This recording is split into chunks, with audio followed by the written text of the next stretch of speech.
What's up, everybody? Mike Lindsley back with you for an ML Sports Take. It's all brought to you by our great friends at Welch & Company Jewelers and St. Bonaventure University's online Masters in Journalism. Log on to sbujournalism.com today and become a Bonnie. Get your degree in under 2 years at sbujournalism.com, Masters in Journalism. So the Bonnies, I know I'm coming in a couple days late to this thing, but life's been a zoo. We're under 4.5 feet of snow here in central New York, so it's wild stuff. Actually north of Syracuse by about 12-ish miles in Brewerton. So I've never quite seen anything. I mean, central New York standards, we know what those are. But this amount of snow in such a short time, and we're expected to get maybe another 8 to 14-ish inches between now and dinner time Wednesday. So it's just been mind-boggling. Never seen anything like it. I was 14, I think, for the blizzard of 93. I think it was when something close to this happened around central New York. We got a lot of snow, a lot of ice, a lot of shit, a lot of cold. I'm over it. Anyway, Bonaventure wins 73-59, and I thought this game was, and the three-point shooting, again, they chucked 13 up, and I thought they didn't need to do that in this game because I really thought that, a couple things shined in this game.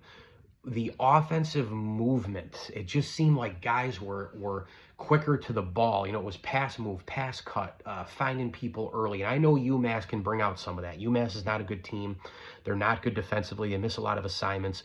But Bonaventure got the ball. It was almost like they were playing pool, where you're imagining 2 shots from now, right? You have to hit the next shot to set up the next one, but you're envisioning, right, the secondary. It's almost like Wayne Gretzky said he was a good player when he, had the puck and moved with it. But he became a great player when he knew where it was going to be. I'm kind of paraphrasing that, but Bonaventure kind of like did that on offense. I thought just tremendous minutes off the bench from Chance Moore. I think he really brings a lot of, just stretching of defenses, the ability to get to the foul line. He can rebound the basketball. And he's inside, he's outside, he's doing a lot of different things. And, he's really, when he's playing, solid around, and I know he played 38 minutes, so I say off the bench, but really maintaining in that game a lot of offensive efficiency and movement. He got a lot of big rebounds on both sides. I mean, he had a double-double, 15 and 10. So he was really good. Bonaventure's offense, I thought, just efficient-wise, was terrific. They had a double-digit lead at halftime, so I know a lot of you, like me, were going, hang on a second, but they did hang on, obviously. Only scored 1 more point than UMass in the second half. And then I thought the defense, was tightening up pretty good, and the defensive rebounding was really tightening up in the second half.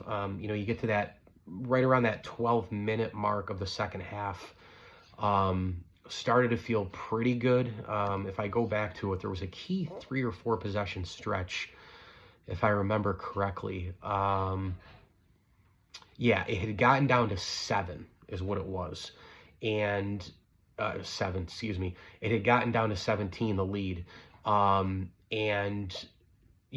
kept saying to myself, put a little bit of gas on him, put a little more gas on him, put a little bit more gas on him, and maintain and maintain and maintain. I'm sorry, not 17. I'm blanking here a little bit. I'm trying to look for 13. That's where I'm looking for, not 17. It got down to 13 at 16:55. And Bonaventure kind of, after the Moore made layup, they had a couple of weird possessions. Jones missed a 3-pointer, but then they come back and get a layup. And they're up 13 right at that moment, right? And so before that, when Worthy made the shot, well, the free throw, it was 11 at that point. So, it goes to 13. That was the point where Jones got the layup. I thought that was a big offensive possession to get that. And then Brown gets another layup, and then Moore gets another layup. So they were getting defensive rebounds, turning it into offensive possessions.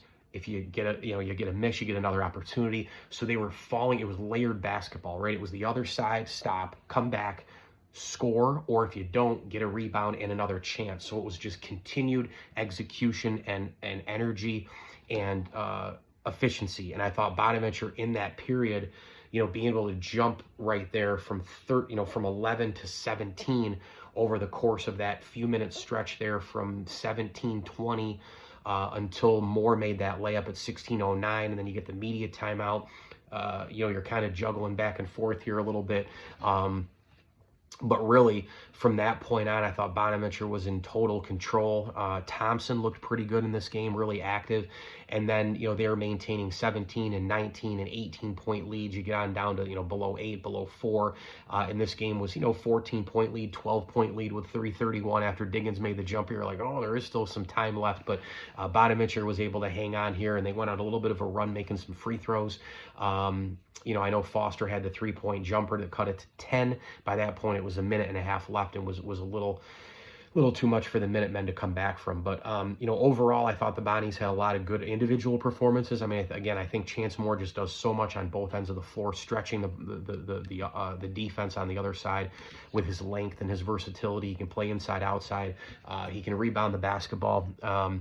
And I feel like when he's out there, it's more of an option, right? Like, he's another big guy who can get into the lane. So, like, there's no, I don't accept a ton of 3-point shots attempted with this team anyway. But especially when he's in there, I feel like they should be completely limited. 13 attempts in this game, I guess that's probably about the number, like between 11 and 14, no more than that for me. I don't want to see this 19, 20, 21 attempt bullshit. I'd like to see them in that 10 to 12, 13, 14 at the most. They just couldn't make a bunch of them. But when you have Chance Moore in there, I'd like to see a lot less of those. Because I think he's another guy like Jones, like Council, right, who can get Hinton, loves to bomb the threes. We know that. He went 3 for 5, which was good. I think him limited at 5 is a good thing as well. But I think this is an opportunity here when you have Chase in there to really, or Chance, excuse me, to really chase inside points is what I'm trying to get to. And by going to the rim, by getting opportunities, getting to the foul line, Moore goes 6 free throw attempts and 9 free throw attempts for Jones. I mean, the Bonnies went 17 to 23 from the foul line. They get 17 points from the free throw line, and they win by 14. So that was clearly a huge advantage for them. They out-rebounded UMass. They got big buckets when it mattered. Like I said, it was efficiency on one side to the next to the next. It was layered basketball, big-time execution. They had 9 steals in this game. Bonaventure and UMass equally turn it over 15 times, and the Bonnies get their 18th win of the season, and now they're 6-8 in conference. You'd love to see that A10 mark just go up a little bit to 500. You don't want to finish below 500 at this point. They have 4 games left. Can they grab? Can you win 3 of 4 here to finish? I guess 21 and 10 and 9 and 9 in conference, I guess is what it would be, and try to regroup and make a run in the A10. I don't see it. I don't see this team making that big of a run. But again, if they're healthy and Chance Moore's in there, hey, I've tossed and turned between a bunch of different X factors on this team in terms of Council. Is it somebody else? Maybe it's Chance Moore here, right? Was beating that drum a little bit in the beginning of the year. And if you look at the length, you look at the expectations where he's in there and what they can do on both ends, maybe he is that big time guy who makes a difference. So the Bonnies get the win, and next up is Duquesne on Saturday. Mike Lindsley here in ML Sports Take, brought to you by Batavia Downs Gaming and Western OTB. As I always tell you, enjoy the games.